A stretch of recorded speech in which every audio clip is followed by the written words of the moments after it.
اللہ تبارک و تعالی نے حضرت آدم علیہ الصلاۃ والسلام کے سامنے تمام اشیاء پیش فرمائی، جو پیدا ہو گئی تھیں وہ بھی، اور جو پیدا ہونے والی تھیں ساری چیزیں آپ کے سامنے رکھ دیں، اور ساری چیزوں کے نام اور ان چیزوں کے خواص، ان کی صفات، ان کے اصول اور ان کے سارے علوم اللہ تعالی نے آپ کو سکھا دیے۔ پھر اللہ تبارک و تعالی نے یہ ساری چیزیں فرشتوں کے سامنے رکھیں اور ان سے فرمایا اگر تم سچے ہو تو ان کے نام بتا دو۔ اس سے مراد یہ ہے کہ اگر تم اپنے خیال میں سچے ہو کہ میں کوئی مخلوق تم سے زیادہ عالم پیدا نہ کروں گا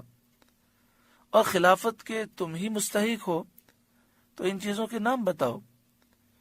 کیونکہ خلیفہ کا کام تصرف و تدبیر اور عدل و انصاف ہے، اور یہ بغیر اس کے ممکن نہیں کہ خلیفہ کو ان تمام چیزوں کا علم ہو۔ یعنی مراد یہ ہے کہ اللہ تعالی نے فرشتوں سے یہ جو فرمایا ان کنتم صادقین، اگر تم سچے ہو، یعنی جو تمہارا خیال ہے اگر وہ خیال سچا ہے کہ سب سے ساری مخلوق میں سب سے افضل مخلوق اور سب سے زیادہ عالم تم ہی ہو اور تمہارے علاوہ کوئی خلافت کا مستحق نہیں، تو ان چیزوں کے نام بتاؤ۔ کیونکہ خلیفہ کو تصرفات کرنے ہوتے ہیں، تو خلیفہ کے لیے ضروری یہ ہوتا ہے کہ وہ ان چیزوں کا جن پر اسے تصرف کرنا ہے مکمل علم رکھنا اس کے لیے ضروری ہے۔ اس سے معلوم ہوا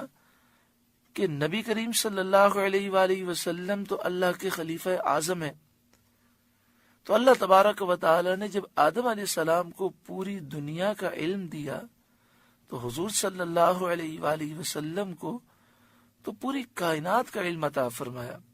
کائنات کے ذرے ذرے کا علم اللہ تعالی نے آپ کو عطا فرمایا، اور اس پر کئی احادیث دلیل کے طور پر موجود ہیں۔ اور اس سے یہ بھی معلوم ہوا کہ انبیاء فرشتوں سے افضل ہیں۔ قالو، وہ بولے یعنی فرشتوں نے کہا، سبحانک، پاکی ہے تجھے، لا علم لنا الا ما علمتنا، ہمیں کچھ علم نہیں مگر جتنا تو نے ہمیں سکھایا، انک انت العلیم الحکیم، بے شک تو ہی علم و حکمت والا ہے۔ اس میں فرشتوں نے اپنی عاجزی کا اعتراف کیا اور انہوں نے اس بات کا اظہار کیا کہ یہ سوال سمجھنے کے لیے تھا، حکمت معلوم کرنے کے لیے تھا،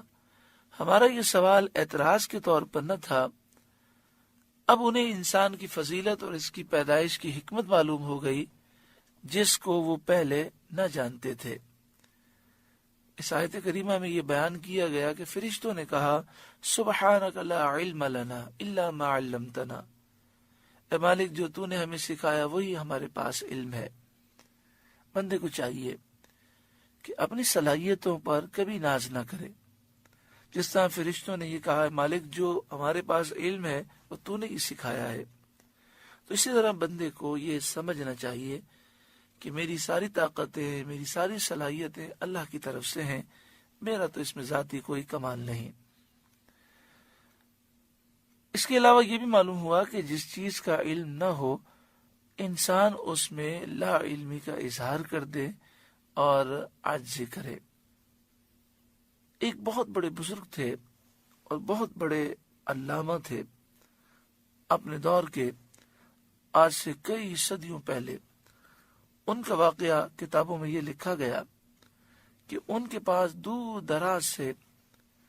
ایک شخص آیا کوئی مسئلہ پوچھنے کے لیے، اور اس نے جب مسئلہ پوچھا تو آپ نے کہا، لا اعلم، میں نہیں جانتا۔ تو وہ کہنے لگا،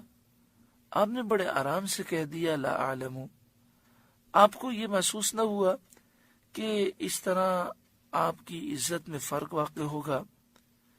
اور آپ نے ذرا بھی اس قسم کی کوئی حیا محسوس نہ فرمائی اور حق کا اظہار کر دیا؟ آپ نے فرمایا جب فرشتوں سے اللہ تعالیٰ نے فرمایا ان چیزوں کے نام بتاؤ، انہیں نہیں معلوم تھے تو انہوں نے لا علم لنا کہہ دیا. تو جس کلام کو فرشتوں نے کہا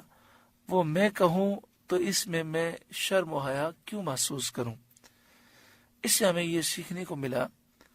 کہ جب بھی ایسا کوئی معاملہ ہو تو ہم اس میں انانیت کا مسئلہ نہ بنائیں. اگر کوئی چیز معلوم نہ ہو تو بالکل واضح کہہ دیں کہ اس چیز کا مجھے علم نہیں.